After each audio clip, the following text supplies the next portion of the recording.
This is Guided by Wellness with Dr. Magnus Thorsson, your source for clarity on the science of cannabis wellness. Why aren't more doctors recommending cannabis? Even as research and anecdotal evidence grow, physicians often remain on the sidelines. Legal barriers, lack of training, and cultural stigma all play a role. In this episode of Guided by Wellness, I will sit down with Dr. Makela, a board-certified hospice and palliative care physician and medical educator with over 20 years of clinical experience. Together, we will explore the critical gaps in medical education, the challenges doctors face, and the practical strategies we need to bring cannabis into the mainstream of healthcare and wellness. Today's focus: why most doctors still don't recommend cannabis, what are the barriers to cannabis in medical school curricula, how Dr. Makela helps medical professionals embrace cannabis through evidence and education, and some practical tips on titration and dosing for patients and wellness seekers. And lastly, what will it take to shift public perception and normalize cannabis care? So let's get into it.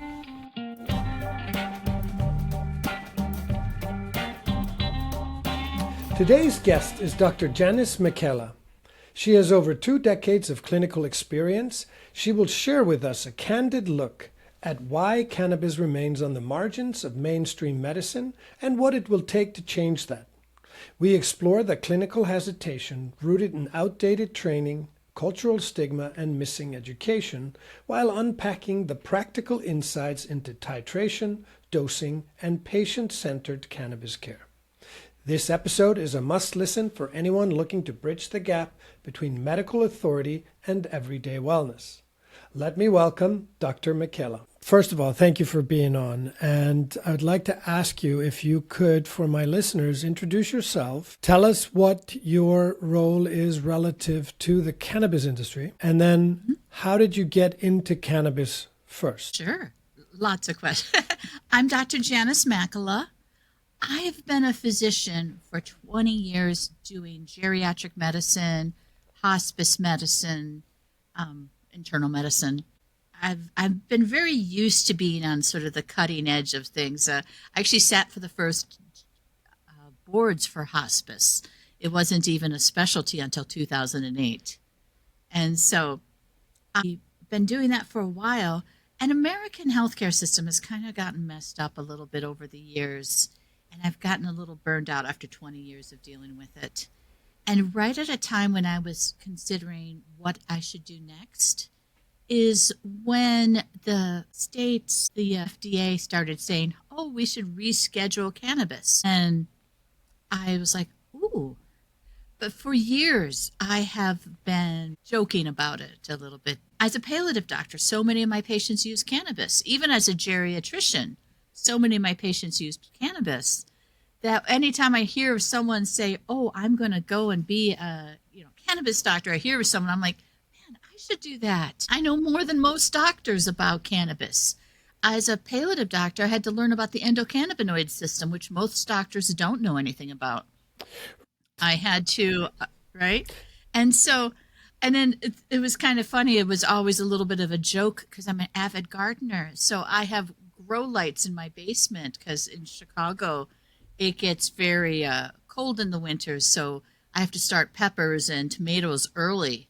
You can't just, and so I have grow lights and people would tease me, Dr. Makela, what are you really growing in your basement? I'm like, tomatoes, because Illinois, you can only grow your own stuff if you have a medical card. And I love my medical license too much to actually test that law. So veggies, tomatoes, right? But it's still kind of planted in my head, that little seed of an idea of, but you do know more about cannabis. So when the time came right, when these two things aligned, where I was like at a point where I was like, I want to change. And the DEA started talking about rescheduling, which unfortunately it's backpedaled on now. I decided to make the jump. I went to a conference, and the very first one I went to, I was like, no, you don't see me here. I was so embarrassed. As I got more used to it and understanding, I realized there's a lot of needs in this industry. So When I first went in, I was like, well, maybe if a company needs wants my name for one of their brands, if they pay me enough money. I had all these delusions of thoughts. But I realized that the number one thing that needs to happen is there needs to be education. We don't have enough education about cannabis. Doctors don't know cannabis medicine. Cannabis industry doesn't know medicine. Right, and patients don't know either. Right, and that is a stated part of why we're doing the podcast, is to try to bridge the knowledge gap, not just for those who are working in the industry or interested in the effects of cannabis, but also for consumers who many can benefit from the medicinal effects of cannabis over pharmaceuticals. They don't have access to the information either. And so I've started doing two things to help with this problem. The first one is I have my podcast, my live stream. It's not a podcast. I don't pre-record it. I live stream it. And I have a chat next to me. It's Q&A with Dr. Makela. Oh. I'm on LinkedIn, YouTube, and Twitch, because Twitch is surprisingly canna-friendly. Not too many Twitch people come over for this, but I have had a few YouTube from people, and a lot of LinkedIn. My LinkedIn following is on there, and on Wednesdays. So today, Wednesday at 3 p.m. But every Wednesday at 3 p.m. and I've just added a Thursday at 7 p.m. series because I have a suspicion that a lot of people who might be at work, but then I want to see if maybe the 7 p.m. can get more of everyday people who work a 9 to 5 and then afterwards. And that's Central Time. Right. If you, and we're going to put a link below for our listeners who are interested in joining you for that, which is great. The second, it actually made me think, at my university, when I tried to share articles with my dean that I've published in cannabis business publications, they get locked out of the university system because we don't have access to cannabis articles from the outside. So I suspect that's going to be true for a lot of workplaces. I know that's the case with us, at least.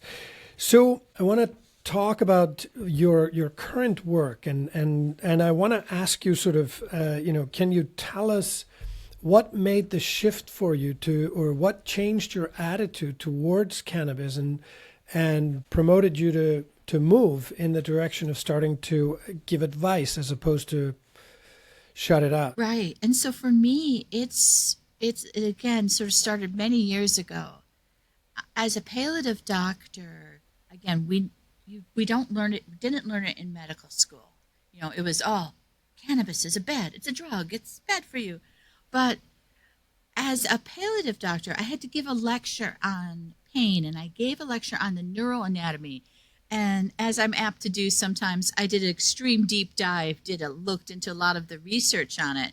And that's when I first learned about the CB1 receptor and how in your brain, in the area called the paraqueductal gray, there's the CB1 receptors, the cannabis receptors, right? Actually are the first step in the process of a system that blocks pain. Your body has a natural ability under extreme circumstances to block pain. It's an evolutionary thing. Adrenaline will drive it, for example, so that if you were, say, running away from a predator and you sprain your ankle, you want to keep running. You don't want to stop because of that pain. Or if you ever watched Forrest Gump, when he gets shot, he says something bit me. He wasn't even aware he was shot. Right. That happens to soldiers a lot. That adrenaline will actually dampen down the sensation of pain because survival in that situation is more important than protecting the painful area. So we have that area. That pathway, which adrenaline affects, is also activated. Opioids act on that area. Your SNRIs, serotonin and norepinephrine, actually act on that area. And then CB1, the cannabinoid receptor, triggers it. Now, there's actually recently some research has called into question about this. So my researchers don't come after me. I know that it might be changing. But Tylenol, we know, regardless, both of the studies show that Tylenol actually works by the CB1 receptors. And there's a thought that actually Tylenol triggers another receptor, the TRPV1, which is the hot pepper receptor. That's the receptor that burns when you eat a hot pepper. Mm-hmm. We have that in our brain, and it actually triggers the CB1 receptor to activate it. And so there's a lot of interplay between the hot pepper receptors and cannabis, which is kind of cool. So I was totally geeking out about that. And that's where I first started to learn about things like the fact that Tylenol works by it, the fact that MS rat models actually have broken endocannabinoid systems in the rat models of multiple sclerosis. That's how much the cannabinoid system plays with that disease. Then around that same time, a friend of mine who was an endocrinologist invited me to a drug rep dinner, and I was a young enough doctor that I'm like, ooh, free food? Yeah. We went to this conference, and it was the Rimonabant people. Now, they couldn't say the drug because it wasn't FDA approved, but they were doing a preemptive courses where they were teaching doctors about the endocannabinoid system because they had a drug, right? And you may remember, but I'm sure probably listeners might not be familiar with it. Rimonabant was a drug that blocked the CB1 receptor, the endocannabinoid receptors. And the idea was in blocking it, you decrease the appetite. Because if cannabis gives you the munchies, let's block it so you don't get the munchies. And let's use it as a weight loss. And so they were promising it to be this great weight loss drug. It had already been approved and was starting to be used in Europe when they found that a lot of people in Europe were killing themselves. Because guess what? Cannabis also makes some people feel happy. And you block that. Right. That, you have a lot of cannabinoid receptors in your amygdala, your emotional. So you're blocking those. People start feeling a little hopeless. So what I'm hearing you say, essentially, is we should be recommending, the doctor should be recommending take 2 joints and call me in the morning. Is that what I'm hearing? Well, as a doctor, I can't entirely endorse the smoking. Right. This is true. We 2 gummies, call me in the morning, 2 drops of a tincture, call me.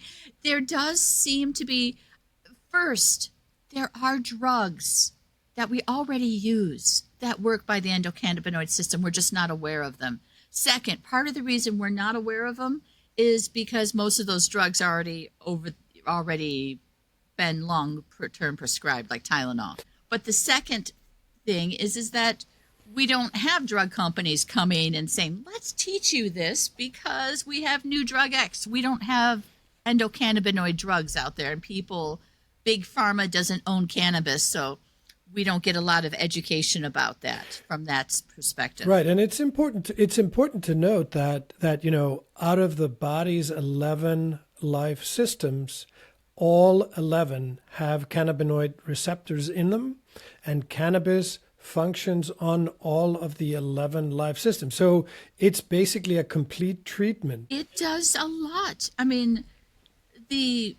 so many of our chronic diseases are likely tied to a dysfunction of the endocannabinoid system. And that sounds so pseudoscience, except for it isn't. And because the truth is, it's this giant system that interacts with, as you said, so many different organs, so many different body systems. It's on immune cells, it's on fat cells, it's on liver cells, it's on pancreatic islet cells. What that tells me is that it's involved with our metabolism and diabetes and stuff like that. And that's actually, so a drug that we don't use as much for diabetes because one of the 2 of them got pulled because it caused heart disease, Right. was pioglitazone and rosiglitazone. And pioglitazone is still in the market, but rosiglitazone got pulled. But they worked on the PPAR receptor, which is a cousin receptor. It's part of that whole system. A lot of the cannabinoids will activate PPAR. So again, that link to metabolism, to, oh, fatty acids. I think we talked about this before. And so taking a lot of it promotes our body towards an over expression of the endocannabinoid system and can kind of promote inflammation. Now, what that does is they find that omega-3 kind of tapers that and works also by the endocannabinoid system. Omega-9, which is your olive oils and avocado oils, also acts on that to kind of balance it. So that balance, particularly of omega-3 and omega-6, and so there's a thought that that fatty balance is affecting our endocannabinoid system in the wrong direction and promoting illness, promoting inflammation, promoting heart disease. And what's the cure? The cure is what we already know, which is the Mediterranean diet. There's study after study, a diet that's high in fish, high in olive oil, low in processed foods, that your levels of your omega fats in a healthy way to keep your that's endocannabinoid system just as much as cannabis is. And people don't understand. I grew up in Iceland. You're preaching to the choir. My grandfather was a fisherman, and I heard stories of them taking a cup out to the liver barrel to fish the oil off the top of the liver and drink it, because the Icelandic fishermen knew that it was good for them. And little did I know that my grandfather was then sort of exercising his endocannabinoid system to keep his body in balance. Right. I truly believe, exercise, I believe, also affects the endocannabinoid system. There's already some new data to suggest that the runner's high is not actually an opioid receptor, but the endocannabinoid receptors acting up the natural. And right. So exercise, though, I think also helps sort of balance it. All these things that we in medicine have been traditionally saying are good for you are because the endocannabinoid system. And so, yes, it doesn't radically change medicine because it doesn't radically change a lot of what we say, right. But it does, except for the 3 to 6 thing. That's actually, but still, that's the Mediterranean diet. That's the rationale. Right. It also, I think, lets us broaden that. We're not saying there's this magical stuff in Mediterranean and Scandinavian food. I personally believe in what I affectionately call the Mexicoterranean diet. I have to work on that phrase, but we see in Chicago, there was a University of Illinois did a huge study of longevity and health outcomes and everything of Chicago by race. And one of the paradoxes was that the Latino population had a longer life expectancy despite having less access to quality health care and increased poverty. And there seems to be, I've looked into this, and everyone I know has an abuela who is in their 90s. And they all grew up in Mexico. The abuela grew up in Mexico, and she ate healthy stuff. And to this day, in Chicago, every Latino community also has a grocery store, which isn't true in many of the other poorer neighborhoods where you have food deserts. They all have a local grocery store where that 90-year-old abuela goes and buys soup for her caldo, and I believe that, or fresh produce for her vegetable soup, right? And so there is this idea, I think, that traditional Mexican cuisine, which is heavy in avocado, heavy in whole grains, heavy in vegetables, right? And if you go into Mexico where the food is a little bit more farm raised, that you have a, not Tex-Mex, not Taco Bell, but traditional Mexican cuisine can hold its own with that. But you have to, right, and like I said, not do. And what we know to be true of an older generation like that is that they do much more scratch cooking than the younger generation. It is not to insinuate that the Latin population had better access to cannabis, because we know cannabis consumption is true across the board. It's the same across the board. It does not know every culture And no, I would say it's their access to olive oil and their access to fresh foods and vegetables and a lot of coastal. I mean, even central Mexico City had a huge lake. You had a lot of access to seafood. You had a lot of access to natural food that was grown.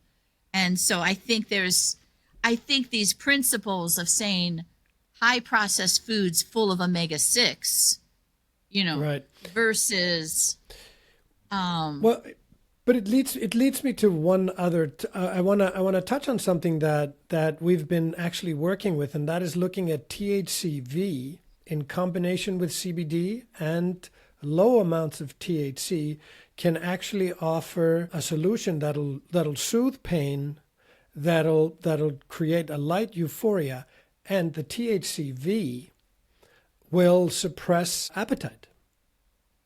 well, you know what? I have a mixed view on that. I'm excited because you're right. There is actually some data. There's some data that THCV can help appetite. It could be the next Ozempic. It really could. The one caution I would say is I want to make sure that we don't use it on people who have depression, at least at this point, at least until like the actual clinical studies have been done on it. I know there's a couple already out there, and the ones I read actually didn't have people who had depression in the study. They excluded them because THCV works by blocking CB1, though it does have CB2. So you have your two receptors for your endocannabinoids. It blocks the one, and that brings me too many flashbacks to Rimonabant, Right. where it blocked CB1, and I'm like, that's such an essential part. I would be worried a little bit about downstream side effects. Now, I've talked to a number of pharmacists who tell me that the Rimonabant has different binding and different, effects, and so it's not going to have the same drastic effect that Rimonabant is. Right. I would just say, be cautious. We have seen this before where drug A first comes out and it's great. Metformin suffered from this for years. We used to say that it could cause really bad metabolic acidosis, and you can't give it if the kidneys are bad. You can't give it in this. You can't give it pre-op. You can't give it this. There's all these things, these rules, because we didn't want people to get. And that was because the drug that came out before metformin, the very first version of it, did have this terrible side effect. But just a little tweak and you had metformin. And in 20 years, only now have they started to take off some of the risks and say, okay, you can give it to people with kidney functions that aren't great. You can do this because after 20 years experience, we're not seeing this. That's just to say, little tweaks in a drug of that binding can make huge differences. So it is possible that the difference between THCV and Rimonabant are big enough that you're not going to see the suicides, you're not going to see the increased depression. I would be careful of anyone with MS taking THCV, because I think the MS, you need that extra endocannabinoid. You don't want to be blocking Right. it. That was another thing they found. And isn't it though, when you're prescribing or when you're helping somebody with MS, you're usually talking about higher dosage of THC, because there's a significant benefit to higher or better, higher amounts of THC to MS patients than you would to some other patients. Well, I think there's really good evidence that the receptors are broken in people with MS. And I don't think there's been a lot of great data about what dose is needed. I think because a lot of people with MS end up self-medicating, they do end up taking higher doses. And it's hard to tease that out of, is this someone who has, because they need it every day to get through the day with their MS, Right. are taking it. And now over 20 years, they developed tolerance and need to take that dose.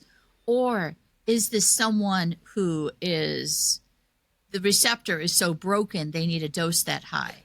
I don't actually have a good answer to that question yet. And we know that MS is a progressive disease. So Right. And it's possible that that is an excellent point, Magnus, is that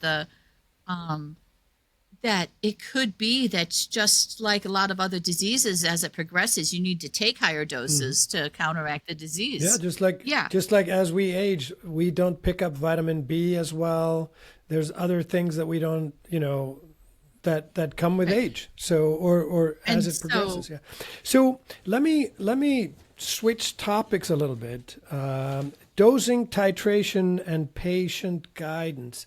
So when you have patients that are new or someone who is a wellness seeker, how would you advise them? We have the start low and go slow, but that doesn't give you any firm recommendation. Start low and go slow. What does that mean? So right. And so the question is, what's low? You ask your 20-year-old bud tender, he's going to say 50 milligrams. Right. And hopefully he wouldn't. But, just to say that what's low to one person is not going to be low. So a lot of my geriatric patients, I'm going to say 2.5, even a half of a 2.5. Mm-hmm. On your first day, maybe take a 2.5 of a tincture and then cut it in half. Take half of that. I would say start with 1.25, especially if someone's older and frail. If you're ambulatory, you're doing okay. You're a little scared, start 1.25. But some people can probably start 2.5 safely and not have a problem. I would say then you can titrate up based on your tolerance. Did you feel okay? Did you feel any improvement? If you didn't feel any improvement and you didn't feel any side effects, then the next day or 2 days, depending on your comfort level, you can go up to 5. I would increase by like 2.5 every as needed. Okay. And then kind of see, did you feel comfortable? And then you test yourself. How were the side effects? How did I feel? Did it help? Did it relieve the symptoms I was trying to go for?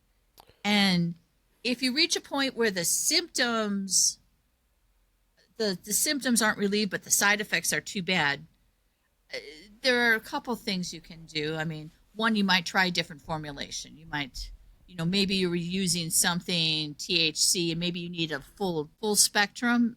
I'm a little bit of a favor of. They can be sometimes hard to find. Well, but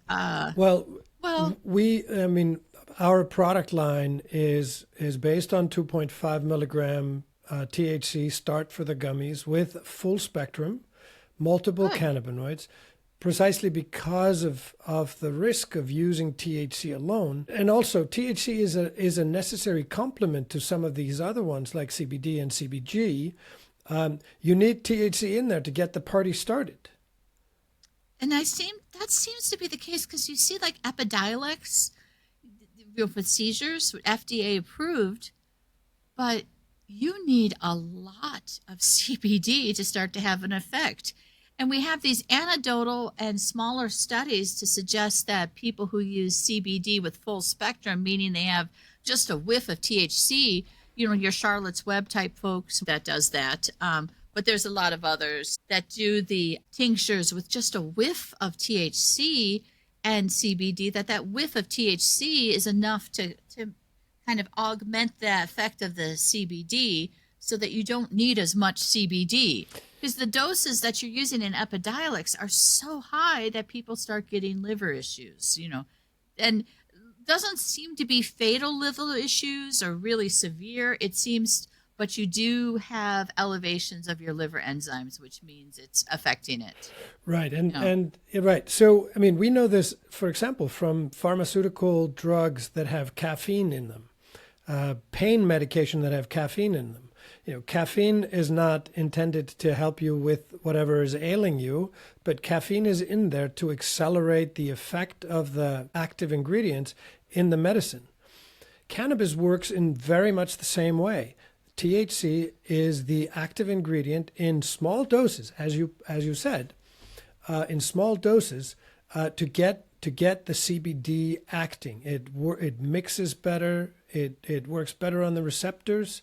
We're seeing the practice of the pharmaceuticals come over into cannabis, and they seem to be working well. Well, think about it this way to those who aren't they're like, oh, cannabis, Tylenol. I mentioned before, Tylenol works by the CB1 receptor.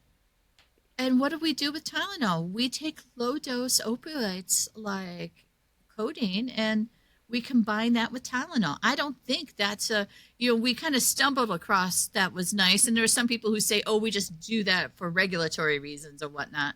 But I think we do it because Tylenol activates the CB1 receptor to inhibit pain, and you have a synergy there.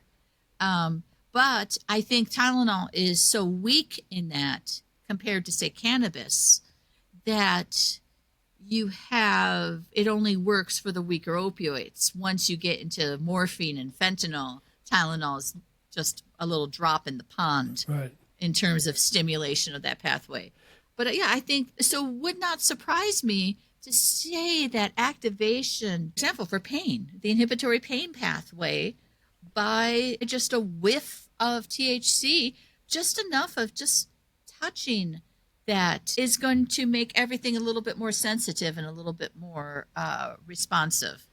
That makes sense to me. Right, and both the NIH and the FDA recommend a starting dose being at 2.5 milligrams.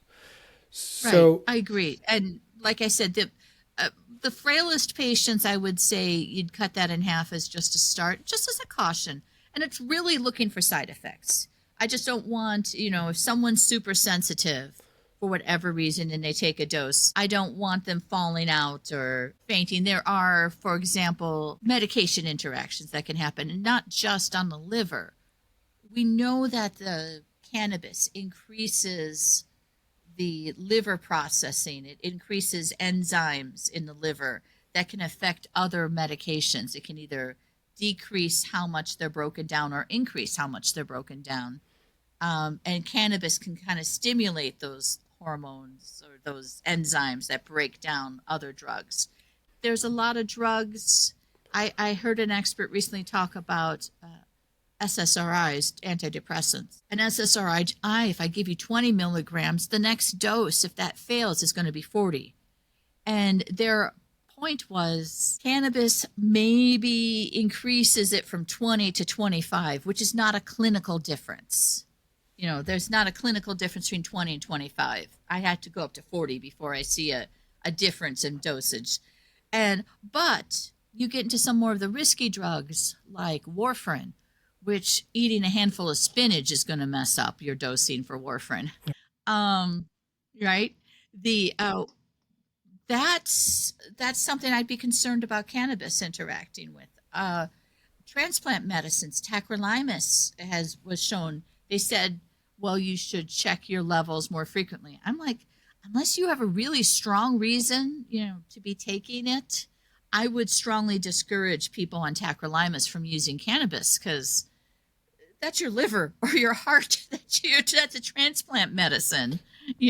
That's life or death if you're taking too little or too much of it. So I wouldn't mess with that. So some of these high intensity drugs, I'd be much more concerned about than every other little drug that it interacts with. But then the other thing it can do, and why I was saying sometimes I might do a lower dose, is it can affect blood pressure. So especially if you're talking older patients, if you have a bad heart, one of the things that doctors do, especially cardiologists, if you have heart failure, will be to try to keep your blood pressure as low as possible. That decreases the stress on your heart and actually helps it heal a little bit better. There's been data. So people, even though they're like, oh, my blood pressure's been normal, but I had heart failure, so the doctor's wants my blood pressure lower, there's a reason for that. But the trouble is, cannabis in some people can make their blood pressure crash. Some people can make it spike. So if you also have very fragile blood pressure where you're prone to high blood pressure, I'd be cautious.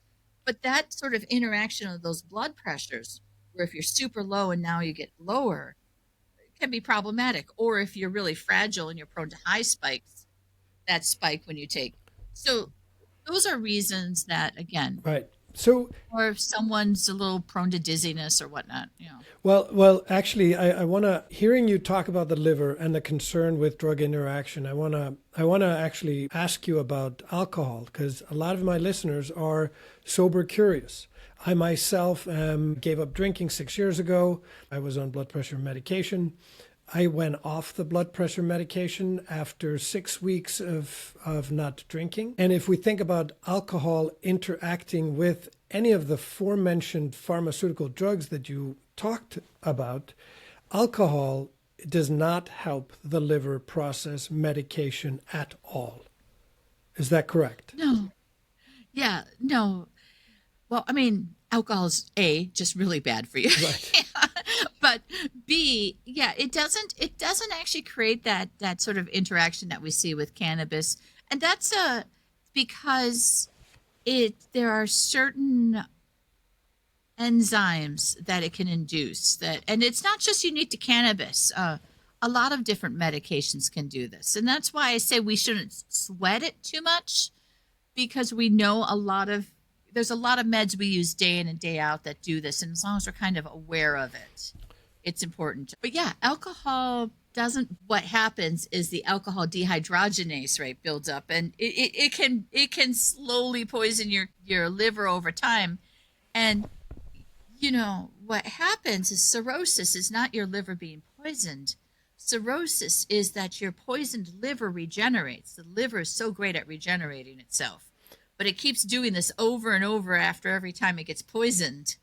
And now it starts to develop scar tissue, and that scar tissue is what causes the problems in cirrhosis. Right. We could spend hours talking about the detrimental or the deleterious effects of alcohol, which we will actually focus on in this podcast, because, like I said earlier, people who are curious about cannabis are also people who are sober curious. That seems to be sort of a two-sided coin of a curiosity penny. But I wanted to ask you, when you're treating your patients and you're recommending a minimum effective dose, does it matter what format you use? In other words, whether you use tinctures, gummies, and you don't recommend smoking as a physician, which I totally understand.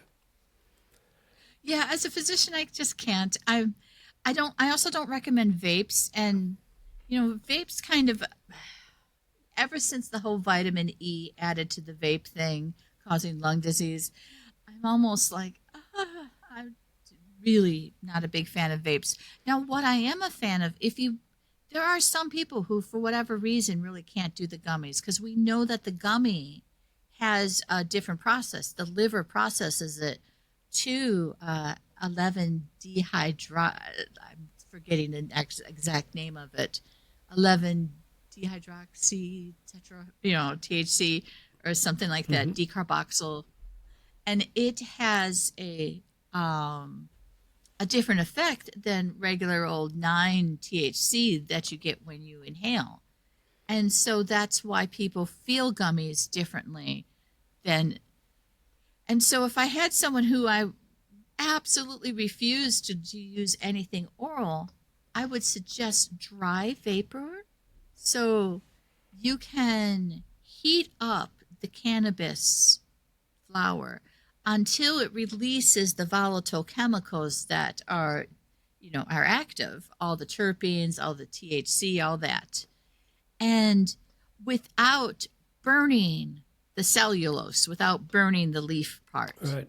And that's vaporizing it. And, there's a couple brands out there.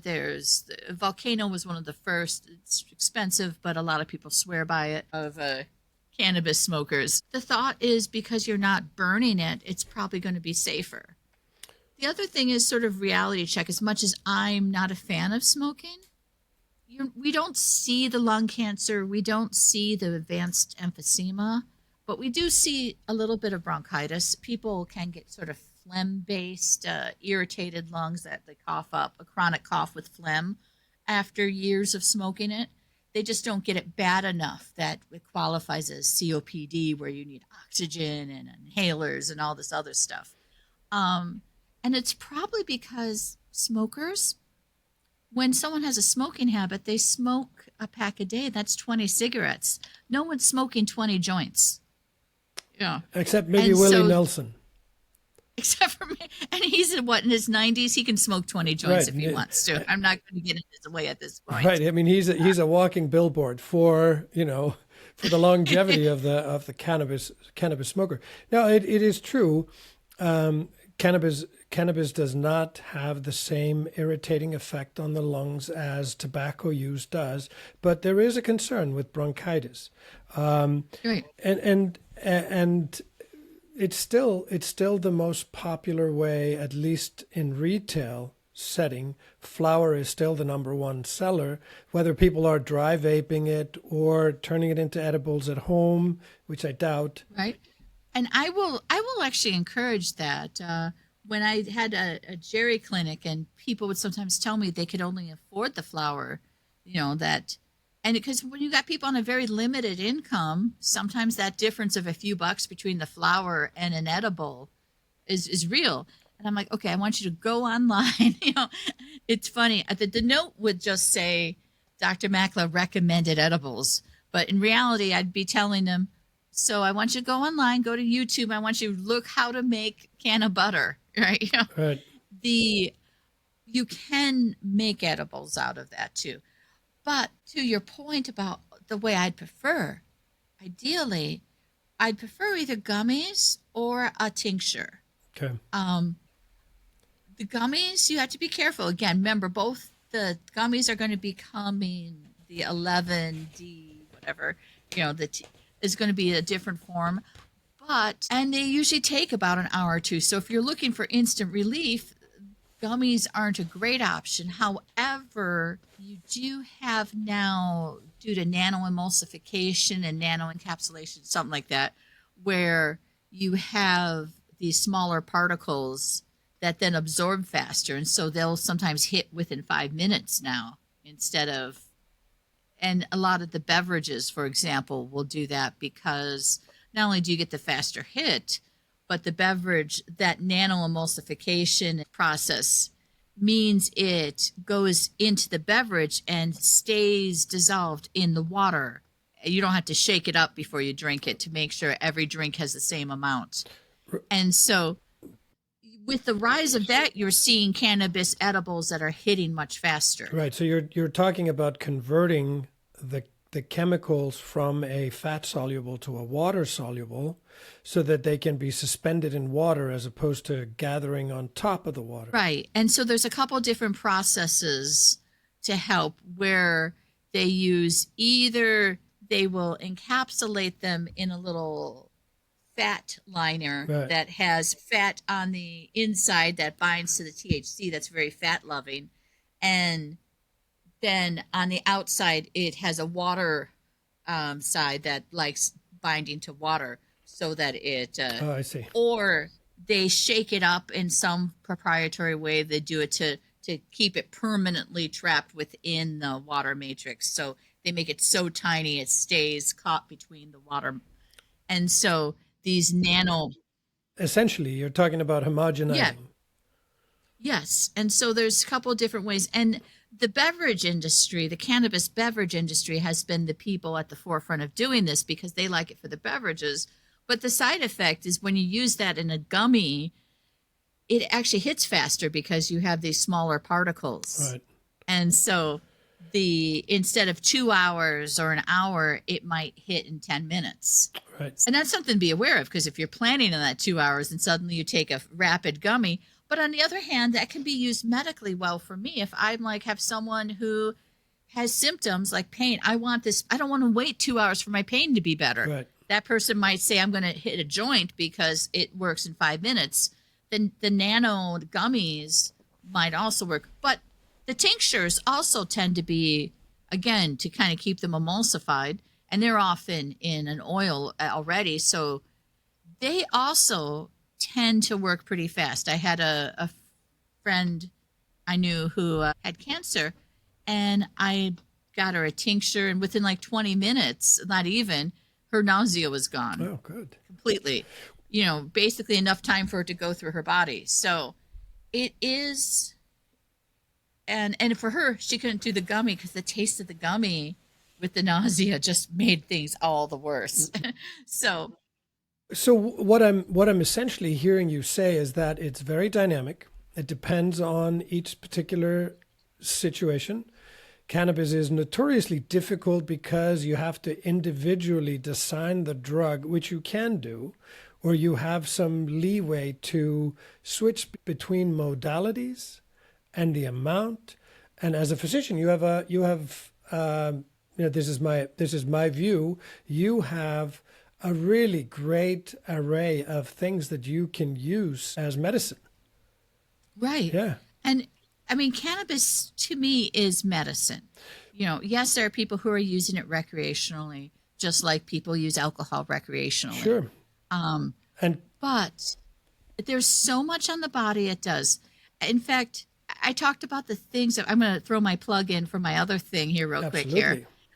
absolutely. In addition to the thing for patients that I have, I am now starting a program for physicians because so many physicians did not learn about the endocannabinoid system, and so many physicians have only been learning about the harms of cannabis and don't understand that in Europe and South America, Israel, around the world, there has been research done on cannabis that shows it really does help a variety of different things.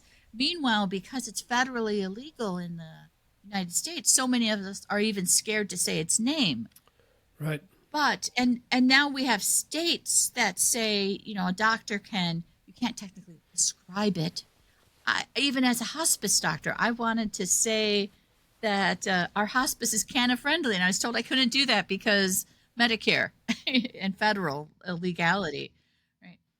But yeah, it's crazy, right? That it's still federally illegal, but and that limits a lot of that creates a lot of fear. I didn't even go into this because for years I was afraid I'd lose my DEA license if I even touched it. Right. You know, Well, and this is a brilliant segue into what I wanted to talk to you about. So, as you mentioned earlier, the endocannabinoid system was discovered in 1992. So over 30 years ago, the endocannabinoid system was acknowledged scientifically, and it's still missing from medical school curriculum. Can you talk a little bit about that? What's behind that? I think there's a couple of things. I think the number one, I think there's something to be said. I have a colleague in Sweden who researches the ECS who firmly believes it's the name. It's endocannabinoid system, and so we're like cannabinoids. It's the well, we don't need to know about that. That just gets you high.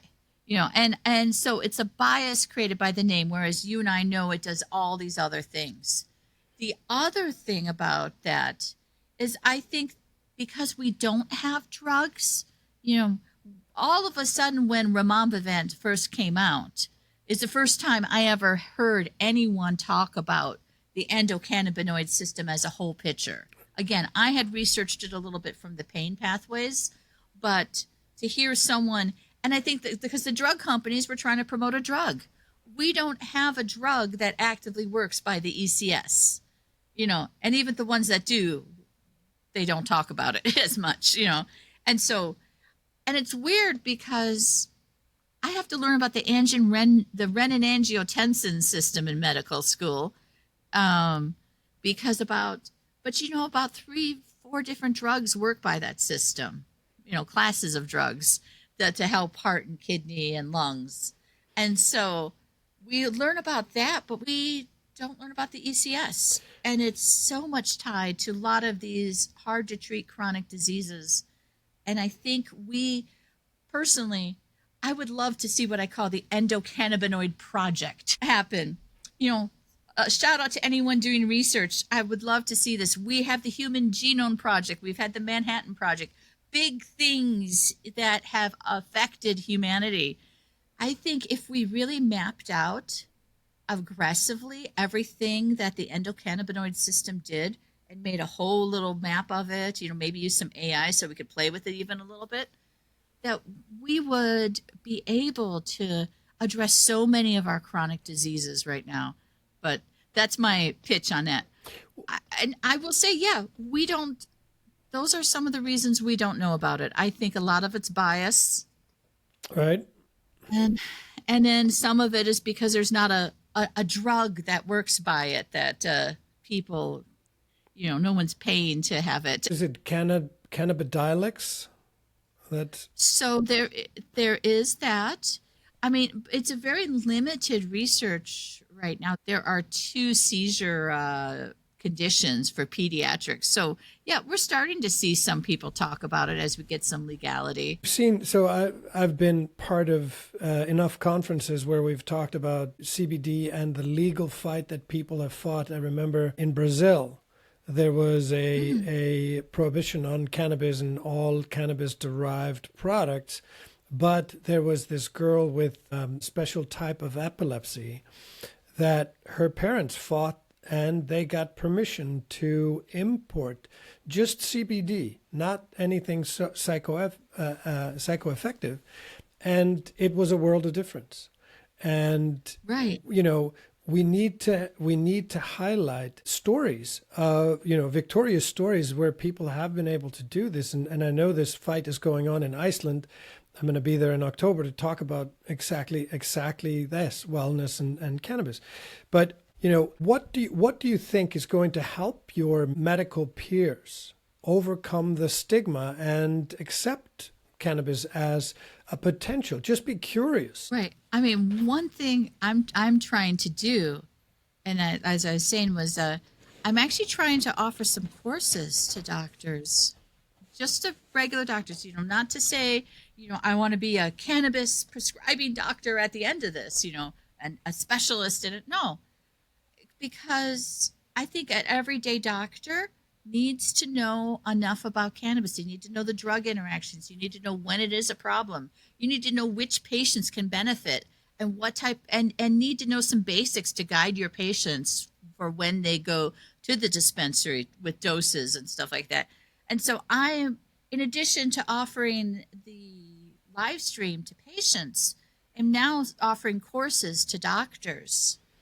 I'm just now creating these courses, and so if you have any doctors listening or stuff who want to reach out, I mostly also want to know what they want to know, because a lot of times if I in my world say, oh, I need to know this and you need to know this, but they're like, no, I want to know this and this to help these patients. So right, and through your practice, or even through any medical practice, people come and they present a variety of conditions for which there are a variety of solutions, and cannabis should be part of a package of solutions for people. There's one thing that comes to mind. I work with a plastic surgeon, and he was talking about the dilemma that he has. He can't prescribe opioids because you cannot risk hard stools.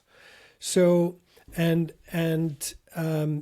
he said a gummy that works on both pain, euphoria, and muscle is going to work magic. So he recommends to his patients low THC, high CBD, CBG, which works on those things.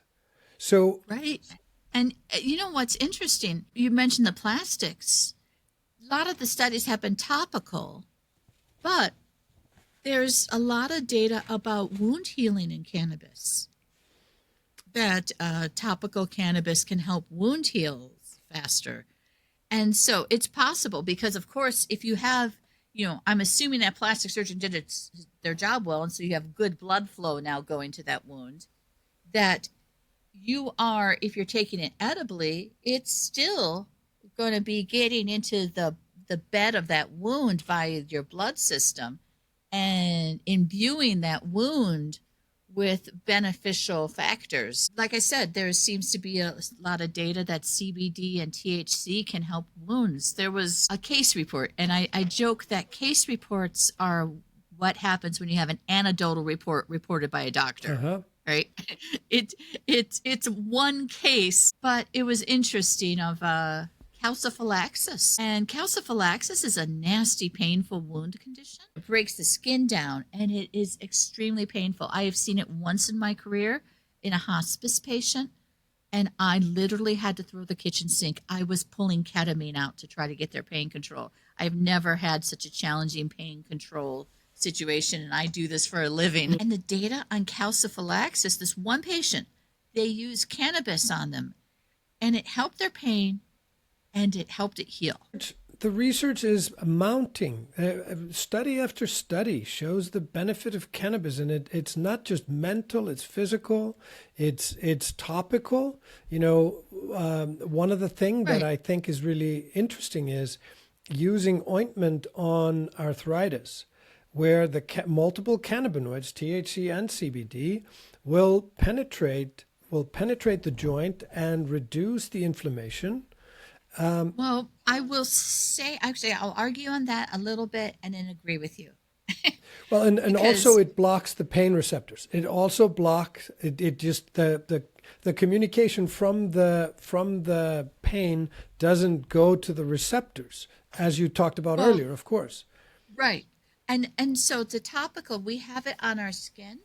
We have cannabis receptors on our skin. And so I do think that topical works on that.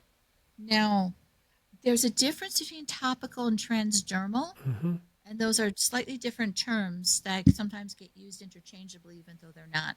Topical stays on the skin.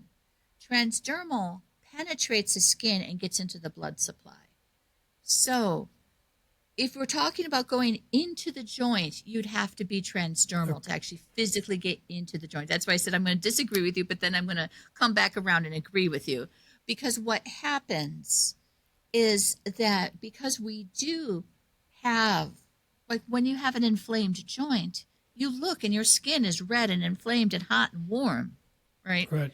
And so putting cannabis, and that's because of feedback loop that happens with the pain. So putting a cannabis cream on that area, it makes sense that it kind of definitely affects the skin. So first of all, your skin's not hurting as much, right? But then the other thing is that we do have where an area of injury is. First of all, it's kind of generalized, right? But we do have some feedback to the spine back and forth, and where there's inflammatory factors, C fibers will not only have pain, but it will come back and it will cause more inflammatory factors to be released that increases the pain. So I think there's some evidence that it might break that cycle. Now, I actually have been in a debate with a colleague of mine who does cannabis stuff. He's like, no, topical cannabis is all in people's heads. But I've had way too many patients tell me that it helps them to believe that. I think there is really some evidence that good topical cannabis can help arthritis pain. I mean, we do use other topicals, like Icy Hot is a topical. Sure. Icy Hot doesn't get into the blood. That it's doing something. Well, and Icy Hot works on a different receptor, but same idea. Right. But, I have on the podcast next week, I have a woman who started a company called Hello Again. Oh, yes, I know her. Lisa Williams, right? Yeah. Yes. So she's developed a suppository, a vaginal suppository that is supposed to help with period pain and endometriosis. And we know cannabis has been prescribed for people, or has been recommended to women who suffer from endometriosis. And that's such a hard thing to treat. And the fact that cannabis can treat it, I think, is amazing, right? We have actually, we have a line of products called Comfort Blend, which is blended cannabinoids purposefully put together to address women's menstrual issues and endometriosis. And the report back from our focus group has been very positive. I mean, we're talking people who have equipment, meaning they have belts, pain belts, to try to reduce the pain from endometriosis, and they are reporting back really positive results from using cannabis, both gummies and pre-rolls. Right. And endometriosis, dyspareunia, women who have pain during sex, I was hearing were having some improvement. I think what I heard Lisa do, or if it was someone else who was talking about, you do have to be a little careful if you're using it vaginally. You got to let your partner know if you just recently used it, because they might, if they need to know that that could be a risk. But dyspareunia, painful sex, it also seem to respond. People who have extremely bad menstrual pain, there seems to be some really strong evidence. We do know that you have endocannabinoid receptors in your reproductive organs. So women, and then this has actually been, back in history, when you look at what cannabis was used for, women's health was actually one of the things, a little cannabis tea, next to your chamomile, right? Well, there's a handful of traditional things for women's health, and cannabis was one of them. Well, let's talk about Queen Victoria. Let's take it all the way to Buckingham Palace. Queen Victoria, right? She used cannabis to treat her menstrual problems. So it goes back. I mean, it was well established. Anyway, I wanted to talk. I wanted to ask you, what does ideal? Let's just talk about the ideal. Now that you're developing a podcast to teach doctors specifically, a live stream to address these issues with physicians directly, what does ideal cannabis education for physicians and medical staff look like to you? So there's two different things. First of all, just to clarify, the podcast is really more for people, though next week I am actually going to have I haven't announced it yet, but I'm going to have a physician live stream that I'm going to be doing. I actually imagine this being a little bit more personable, because every clinic is going to be a little bit different in the patient population they serve.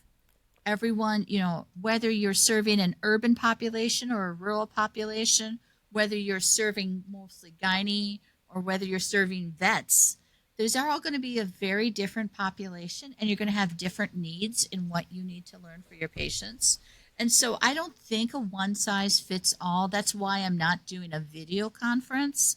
That's not a video conference. That's why I'm not just putting a bunch of things and saying, here, pay for my lectures online, because that may not be what you need.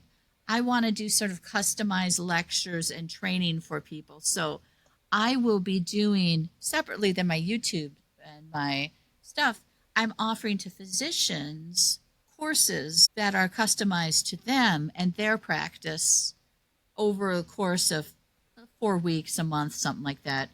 And I'm not sure, I'm still fleshing it out whether it'd be 4 or 6 hours worth of training, just to kind of customized. Again, if you're an OB-GYN practice, I'm going to be focused more on all the stuff we just talked about with pain.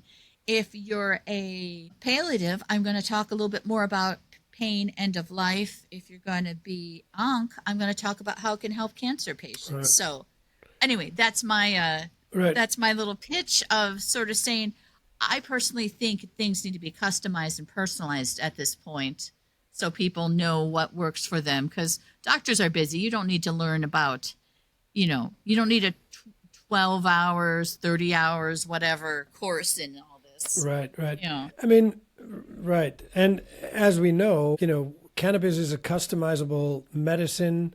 It has varied applications. So does the treatment that you're going to be doing with cannabis. So that makes total sense. If you could implement one policy that could bridge the gap between cannabis and mainstream medicine, what would you, if you had Donald Trump's ear or Kennedy's ear and you could bend it, what would you want?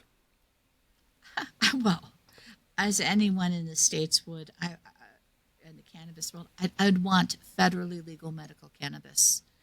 I want people to be able to get it no matter what state they're in.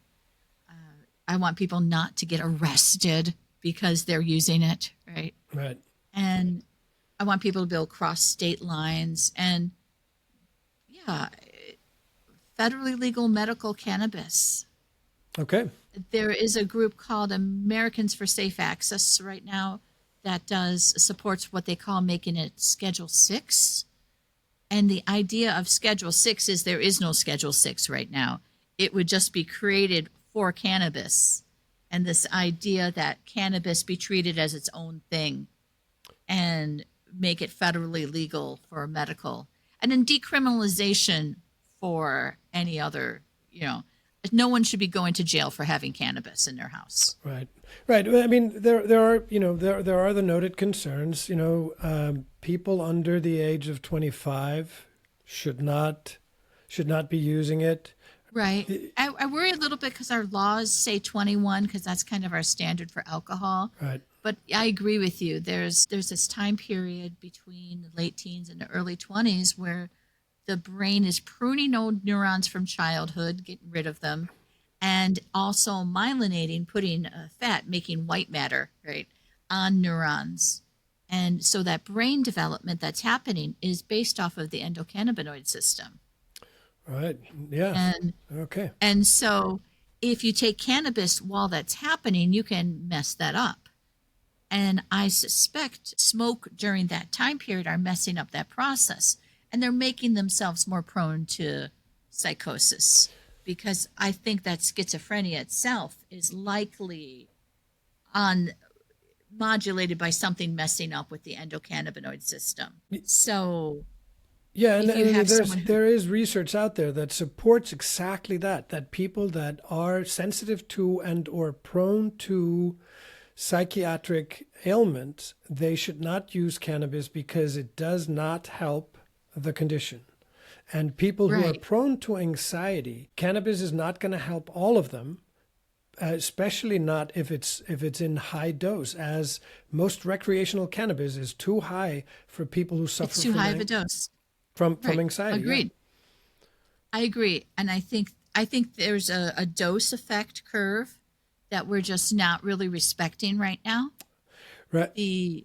Right. I had my friend Jason Iannucci, who is a cancer doctor. He was saying very much the same. He said it's sort of like a bow curve. A little bit of cannabis reduces anxiety. Too much cannabis brings the anxiety on.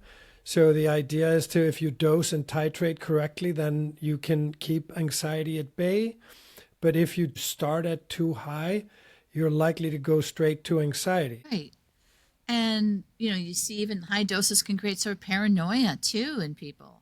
And again, this is and that might be, speaking of youth usage, I mean, how many people in my age, I'm a Gen Xer, I'm in my 50s, how many people in my age has said, oh, well, I used cannabis when I was younger, and it didn't hurt me, But the cannabis when you were younger was a completely different strain than what's being sold now. Like you said, it was 5% as opposed to 30% or whatever.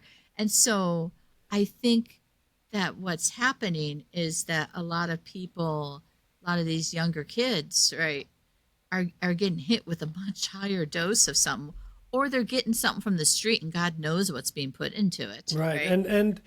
And as we've established, I do a fair amount of market research, and it is hard to find in the state of Rhode Island and Massachusetts any strains at dispensaries that's under 15% THC. And so I think what might be happening too is these very high doses, if some of the kids are getting them, if they're taking mom's stash, or if the guy in the street is getting them and reselling them to kids, right? These kids, that brain at that point, if you have someone who would never have developed schizophrenia, but maybe is prone because on that spectrum of people, we have someone who would never get it, and it's someone who has it, and someone maybe is just a little bit off but isn't schizophrenic, and then you have someone who has no symptoms right above there. That person, if they take cannabis, especially at these higher doses at that age, might start to develop psychosis and cannabis-related psychosis. Right.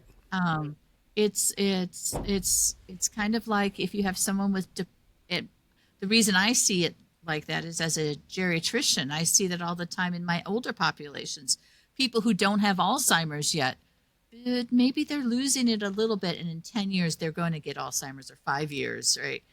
They are given a drug like a benzo or a Benadryl, right, to help them sleep, and now they get delirious. It goes away, but sometimes it doesn't. Sometimes you still have sequela in your brain. And I think it's kind of the same idea. It's sort of a drug-induced thing in someone who's susceptible to it. Right. And sometimes people don't recover from that schizophrenia. They now have it lifelong. So I think the message to kids is that we're not bogarting the good stuff from them. While mom and dad are smoking joints, it's not that, oh, you're not mature enough for this. Oh, when you're an adult, you can have it. Well, I am an adult, No, there is this time of life where it's dangerous. Right. And now that's also different than maybe someone who uses it medically. There's all these pediatric cases, and I'm not peds. This is beyond my scope. But you do hear of all those kids with seizures, as you mentioned. Right. Or autism with severe behavioral disorders where cannabis, especially the low TH, high CBD strains, can help with that. Right.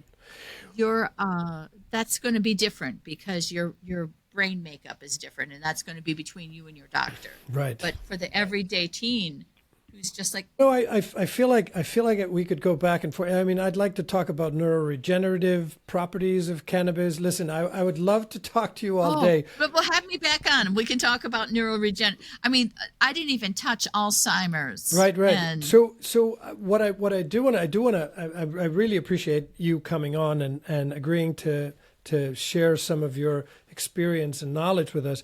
But there's one thing that we like to do is we like to bust some myths. And thankfully, the cannabis industry has lots of misconceptions, lots of falsities, Lots of and myths. lots of government-sponsored misinformation that's been pumped out into the nation. So I've got lots of material. So so I take out a myth for every episode, and I try to discuss it with my guest. And so the myth that I selected for you is, if cannabis really worked, doctors would be recommending it already. So you've probably heard that before. What do you say to that myth? say two things. I would say, one, you do actually see some doctors recommending it. I actually had my friend who I mentioned before, who I helped her get the tincture with the cancer. She got it because her oncologist told her to get it. More and more oncologists are starting to warm up to the fact that it can help not just with nausea, but there's actually some data, early data, that cancer might do better.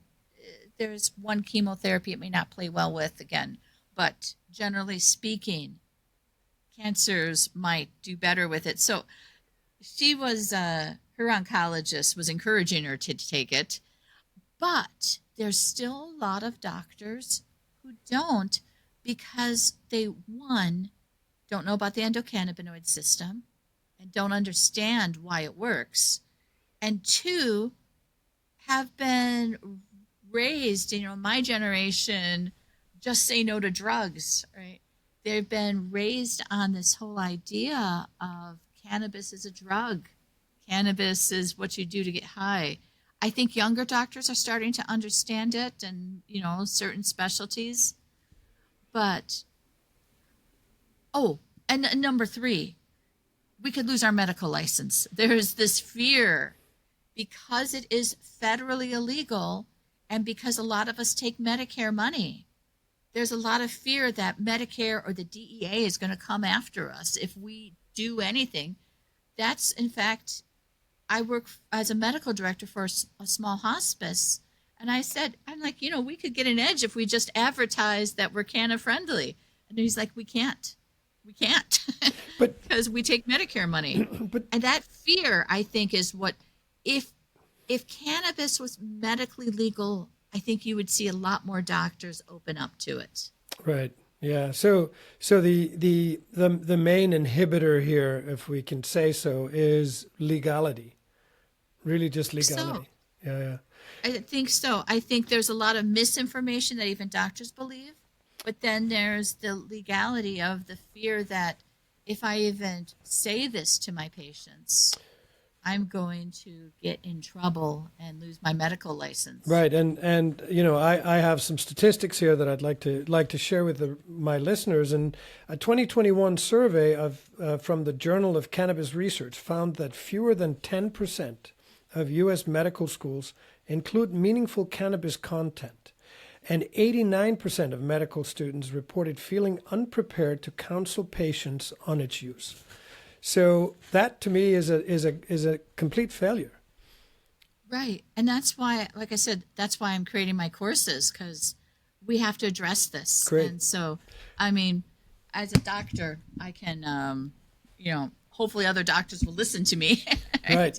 But that's why I'm creating my courses, is to have doctors learn, so that, because whether they want to know about cannabis or not, your patients are still using it.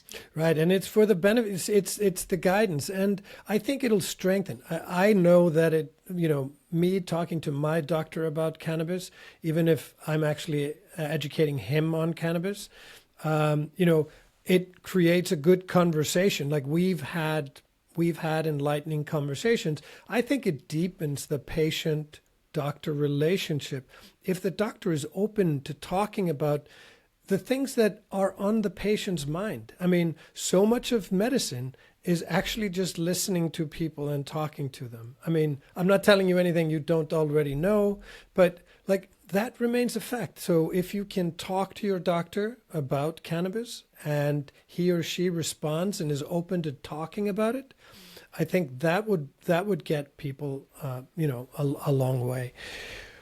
Right. Well, Dr. Makela, I thank you so much for coming on, and I'd love to have you again, and I would love to be on your podcast in the future. Yeah. Well, my live stream is, I tell people that the chat is the co-host. I talk, but I invite people to go on and just put their comments and questions in the chat, because that's what I interact off of. If you come and present a question or you have a statement. So feel free, anyone's invited for that, either Wednesday at 3:00 Central Time or Thursday at 7. And please share the link so that I can put it below. I will give you the links for that, and I'll give you more information about if you're a physician and you want some individual, because the Q&A can help a little bit, but if you need some individual training and some individual education about how to best approach patients who use cannabis, and I'm not just talking cannabis medicine, but like, when is it bad? So the whole gambit of what a doctor needs to know for cannabis medicine. Perfect. I Thank appreciate you it. so much for having me. I look forward to it. You have yourself a great day. Thank you. Bye. Bye.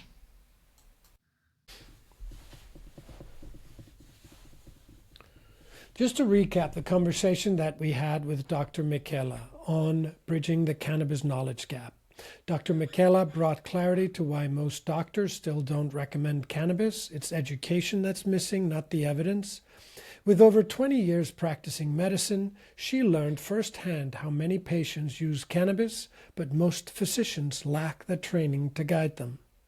Her insights on the endocannabinoid system, titration, drug interactions, and formulations offered practical guidance. She stressed the need for caution, especially with youth use and patients on sensitive medication, while highlighting cannabis's potential for pain, nausea, and inflammation. Dr. Makela's upcoming physicians education program and her weekly live Q&A are essential tools to close the knowledge gap and normalize cannabis in medicine. Doctors aren't avoiding cannabis out of malice. They're operating within a system that hasn't caught up. By creating more space for education, supporting patient stories, and building bridges through wellness, professionals can normalize cannabis as a legitimate, thoughtful healthcare tool. Thanks for joining me on Guided by Wellness. When we understand the barriers physicians face, we can become more effective advocates, not just for cannabis, but for our customers' trust and well-being. Next time, we'll explore how cannabis products are helping women deal with their menstrual discomfort and how women's health is the new front in cannabis wellness. Have you ever helped a customer navigate cannabis when their doctor didn't know how to guide them? Share your story or tips with us. We'll highlight them in future episodes. Until then, stay curious and keep guiding with wellness in mind.